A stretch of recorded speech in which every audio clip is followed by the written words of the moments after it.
समझा नारी क्यों से कम न बा।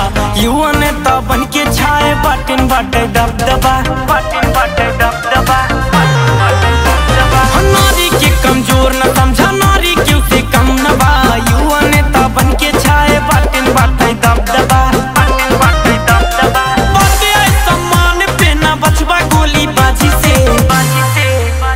हो जइया उतर जाए भाई लड़की रंग बाजी में, लड़की रंग बाजी में, लड़की रंग बाजी में। तो जइया उतर जाए भाई लड़की रंग बाजी में, लड़की रंग बाजी में, लड़की रंग बाजी में।